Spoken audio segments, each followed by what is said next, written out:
जय हिंद दोस्तों, स्वागत है आपके अपने चैनल रेलवे एग्जाम टारगेट में। दोस्तों, इस वीडियो में हम आपके लिए लेकर आए टॉप साइंस क्वेश्चन। ये ऐसे क्वेश्चन है जो बार बार एग्जाम में पूछते हैं। तो किसी भी एग्जाम की तैयारी कर रहे हैं जहां पर साइंस पूछा जाता है या सेट आपके लिए महत्वपूर्ण रहेगा। तो चलिए वीडियो की शुरुआत करते हैं। वीडियो के अंत में फीडबैक जरूर दीजिएगा। चलिए देखते हैं पहला क्वेश्चन क्या पूछा है। जो भी क्वेश्चन है इंपॉर्टेंट और सिलेक्टेड क्वेश्चन है। देखते हैं पहला क्वेश्चन क्या पूछा है आपसे। पहला क्वेश्चन जो पूछा है वह पूछा है निम्नलिखित में से कौन सा ऊर्ध्वपातन कर सकता है। आपसे पूछा है कि निम्नलिखित में से कौन सा ऊर्ध्वपातन कर सकता है। ऊर्ध्वपातन से एग्जाम में क्वेश्चन पूछता है। बताइए इसका राइट आंसर क्या हो जाएगा। राइट आंसर कमेंट बॉक्स में लिख दीजिए। तो राइट आंसर जो हो जाएगा वो हो जाएगा ऑप्शन सी, अमोनियम क्लोराइड। इस प्रश्न का राइट आंसर हो जाएगा ऑप्शन सी। इस प्रश्न का राइट आंसर हो जाएगा। ऊर्ध्वपातन होता क्या है? तो ऊर्ध्वपातन एक ऐसी भौतिक प्रक्रिया है जिसमें कोई ठोस पदार्थ सीधे गैस में बदल जाता है बिना तरल अवस्था में आए। अमोनियम क्लोराइड जिसका रासायनिक सूत्र है NH4Cl ऊर्ध्वपातन करने वाला प्रमुख पदार्थों में से एक है। जब इसे गर्म किया जाता है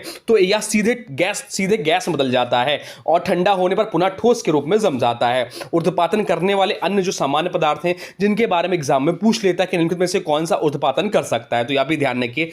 कपूर, नेप्थलीन, आयोडीन और अमोनियम क्लोराइड ये सभी जो है ऊर्ध्वपातन करने वाले पदार्थ हैं। अब चलते हैं अगले प्रश्न की ओर। देखते हैं अगला प्रश्न क्या पूछा है आपसे। अगला प्रश्न जो पूछा है वह पूछा है पादप कोशिकाओं का सबसे बाहरी आवरण क्या कहलाता है। आपसे पूछा है कि पादप कोशिकाओं का सबसे बाहरी आवरण क्या कहलाता है। बताइए राइट आंसर क्या हो जाएगा। राइट आंसर कमेंट बॉक्स में लिख दीजिए। तो राइट आंसर जो हो जाएगा वो हो जाएगा ऑप्शन बी, कोशिका भित्ति। इस प्रश्न का राइट आंसर हो जाएगा ऑप्शन बी। इस प्रश्न का राइट आंसर हो जाएगा।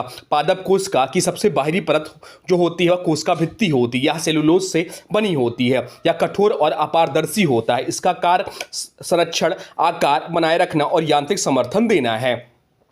केवल पादप जो है कवक और कुछ जीवाणुओं में ही कोशिका भित्ति होती है। पशु कोशिकाओं में कोशिका भित्ति नहीं होती। अब एग्जाम में पूछ लेता है। और पादपों की कोशिका भित्ति सेलुलोज, कवक की काइटिन और जीवाणुओं की प्लाटिडोग्लाइन से बनी होती है। अब चलते हैं अगले प्रश्न को। देखते हैं अगला प्रश्न क्या पूछा है आपसे। अगला प्रश्न जो पूछा है वह पूछा है सेरीकल्चर का संबंध निम्नलिखित में से किसके व्यावसायिक पालन से है। आपसे पूछा है कि सेरीकल्चर का संबंध निम्नलिखित में से किसके व्यावसायिक पालन से है। बताइए राइट आंसर क्या हो जाएगा। राइट आंसर कमेंट बॉक्स में लिख दीजिए। बताइए क्या है इसका राइट आंसर। तो राइट आंसर जो हो जाएगा वो हो जाएगा ऑप्शन सी, रेशम कीट पालन से। ऑप्शन सी इस प्रश्न का राइट आंसर हो जाएगा, रेशम कीट पालन से।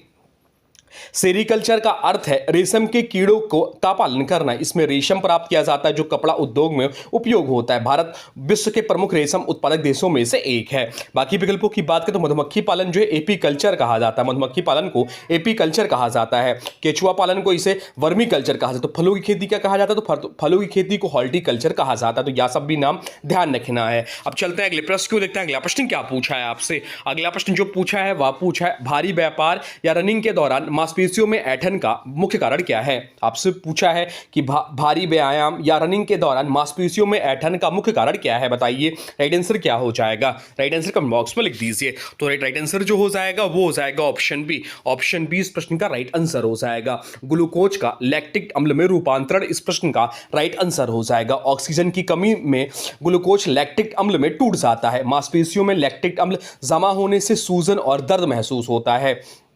गर्म पानी से नहाने या मालिश करने से लैक्टिक अम्ल का संचार बढ़ जाता है और दर्द में राहत मिलती है। ग्लूकोज का पूर्ण ऑक्सीकरण माइटोकॉन्ड्रिया में होता है, यह भी ध्यान रखना है। अब चलते हैं अगले प्रश्न को। देखते हैं अगला प्रश्न क्या पूछा है आपसे। अगला प्रश्न जो पूछा है वह पूछा है निम्नलिखित में से कौन सा एक लोहे का अयस्क है। आपसे पूछा है कि निम्नलिखित में से कौन सा एक लोहे का अयस्क है। बताइए राइट आंसर क्या हो जाएगा। राइट आंसर कमेंट बॉक्स में लिख दीजिए और यह इंपॉर्टेंट मार्क कर लीजिए। बहुत ज्यादा इंपॉर्टेंट यह प्रश्न है। बताइए इसका राइट आंसर क्या हो जाएगा। तो इसका जो राइट आंसर हो जाएगा वो हो जाएगा ऑप्शन सी, सिडराइट। इस प्रश्न का राइट आंसर हो जाएगा। सिडराइट लोहे का एक महत्वपूर्ण अयस्क है जिसका रासायनिक सूत्र जो है FeCO3 इसका रासायनिक सूत्र होता है। यह कार्बोनेट अयस्क है। अन्य प्रमुख लोहे के अयस्क की बात करें तो हेमेटाइट, Fe2O3 और मैग्नेटाइट ये सभी भी लोहे के प्रमुख अयस्क है। बाकी विकल्पों की बात करें तो बॉक्साइट जो है या एल्युमिनियम का अयस्क है, या जो है एल्युमिनियम का अयस्क है।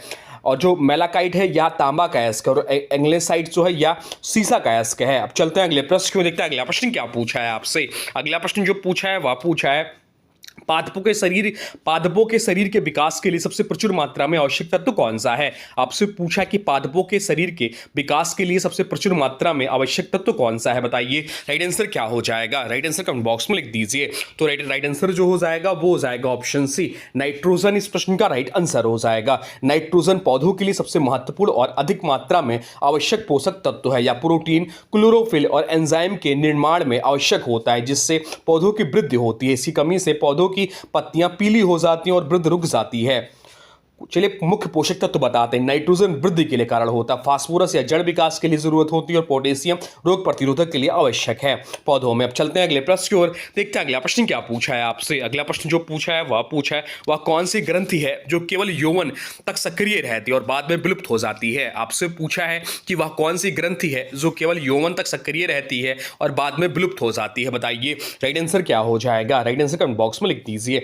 तो राइट आंसर जो हो जाएगा वो हो जाएगा ऑप्शन बी, थाइमस ग्रंथि इस प्रश्न का राइट आंसर हो जाएगा। ऑप्शन बी इस प्रश्न का राइट आंसर हो जाएगा। थाइमस ग्रंथि बचपन में सक्रिय रहती और यौवन के बाद धीरे धीरे सिकुड़ जाती है, या टी लिम्फोसाइट्स के विकास में महत्वपूर्ण भूमिका निभाती है, जो प्रतिरक्षा के लिए जरूरी है। यौवन के बाद इसकी भूमिका कम हो जाती है और यह वसा ऊतक में बदलने लगती है।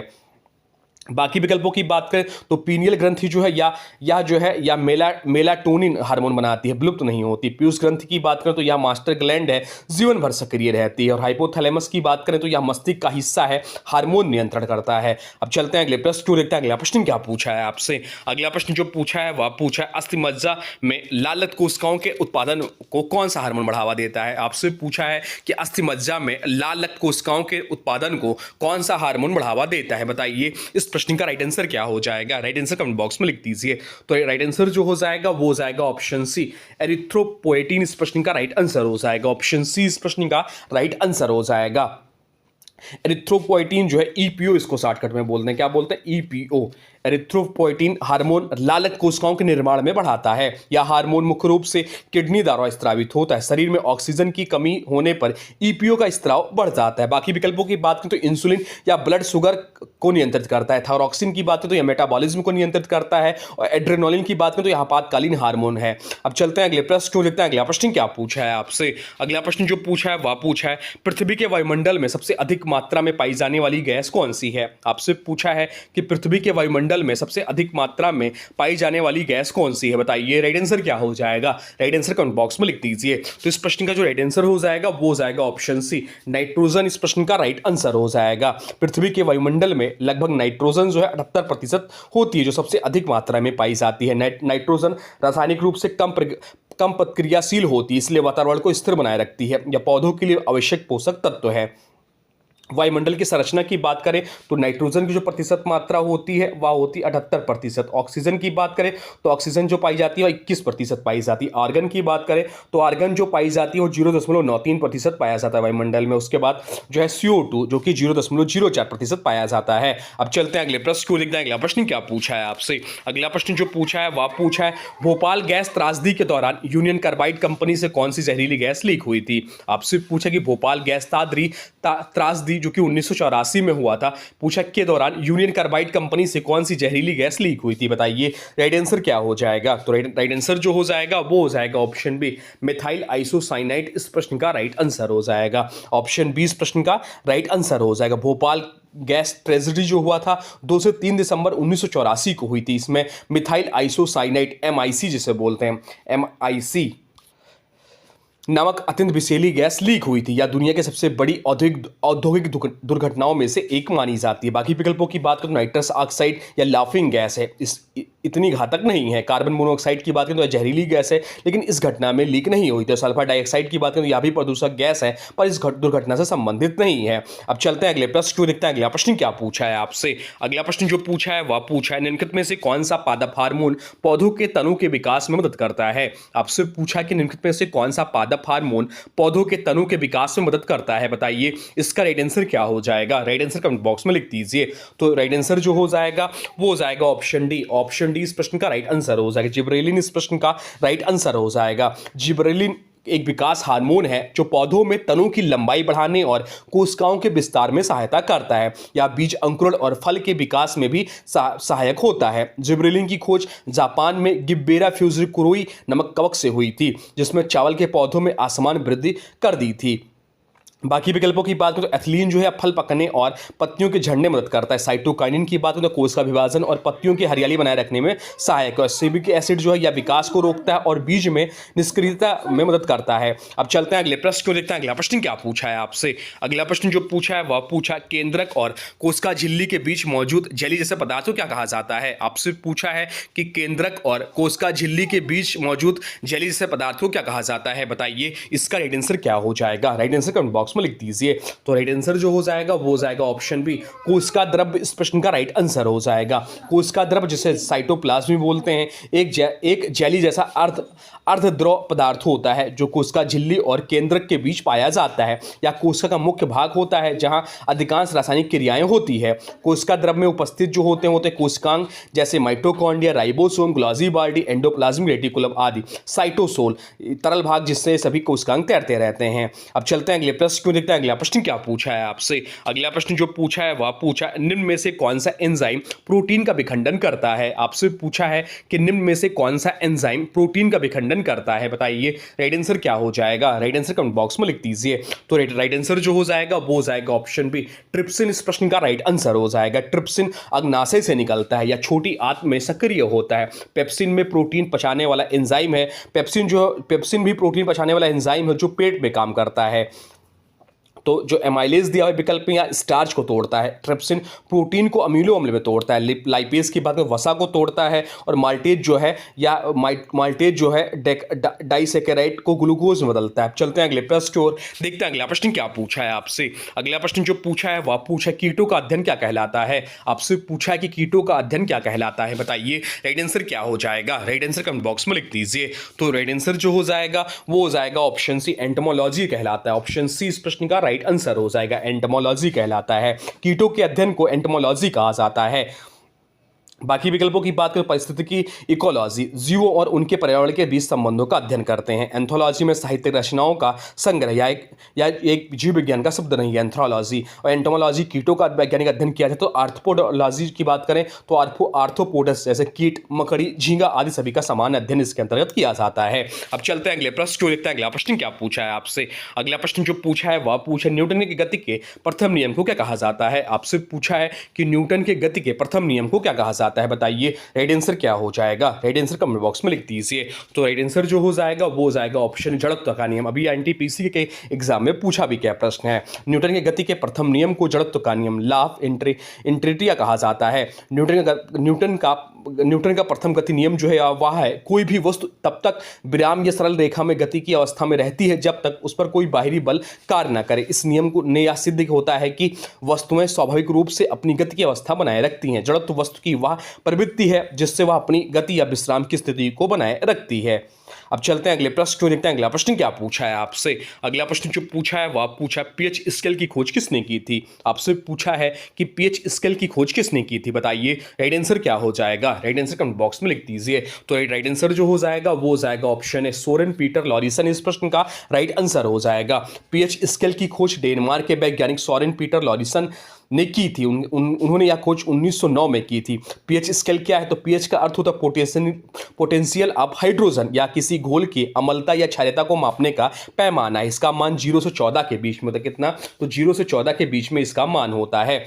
अगर पीएच मान का वैल्यू 7 से कम है तो अम्लीय होगा, 7 होगा तो तटस्थ होगा, न्यूट्रल होगा, और 7 से अधिक है तो वह घोल क्षारीय होगा। अब चलते हैं अगले प्रश्न की ओर, देखते हैं अगला प्रश्न क्या पूछा है आपसे। अगला प्रश्न जो पूछा है वह पूछा है ब्रेसिका कैम्पेसिस्ट किस पौधे का वनस्पति का वैज्ञानिक नाम है। आपसे पूछा कि ब्रेसिका कैम्पेसिस्ट किस पौधे का वनस्पति का वैज्ञानिक नाम है। बताइए इस प्रश्न का राइट आंसर क्या हो जाएगा। तो इस प्रश्न का जो राइट आंसर हो जाएगा वो हो जाएगा ऑप्शन डी, सरसों। सरसों का वैज्ञानिक नाम है ब्रेसिका कैम्पेसिस्ट। ब्रेसिका कैम्पेसिस्ट सरसों का वैज्ञानिक नाम है। सरसों एक महत्वपूर्ण तिलहन है जिससे सरसों का तेल प्राप्त होता है। बाकी विकल्पों की बात करें तो मक्का, इसका वैज्ञानिक नाम जियामेज है। गेहूं, इसका वैज्ञानिक नाम ट्रिस्कम ट्रिस्कम एस्टिवम है। मटर का बात करें तो मटर इसका वैज्ञानिक नाम पाइजम सटाइवम है। अब चलते हैं अगले प्रश्न क्यों देखते हैं अगला प्रश्न क्या पूछा है आपसे। अगला प्रश्न जो पूछा है वह पूछा है पौधों में पानी का अवशोषण मूल रूम द्वारा एक प्रक्रिया से होता है वह कहलाती है। आपसे पूछा कि पौधों में पानी का अवशोषण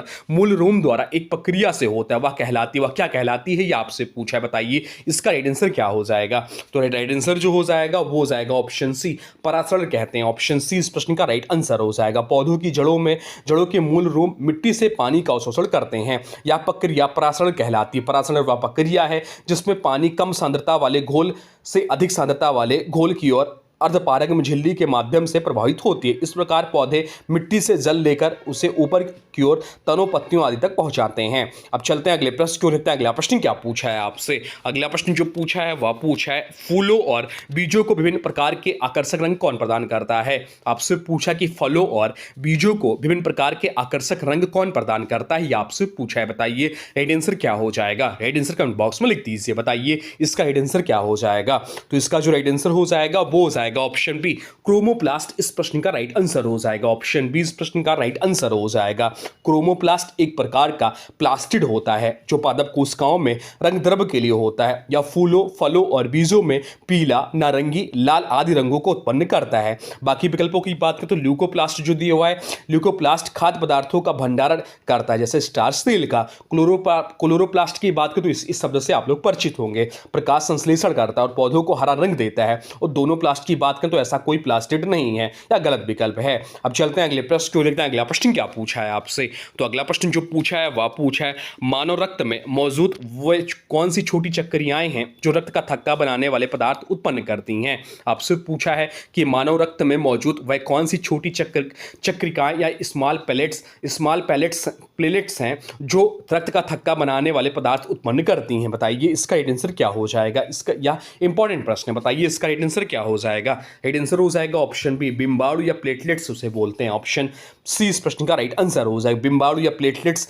रक्त के थक्का बनाने में मुख्य भूमिका निभाती हैं। चोट लगने पर फ्राइबिन बनने में मदद करते हैं जिससे खून बहना रुक जाता है। ये बहुत छोटे और बिना नाभिक वाले कण होते हैं।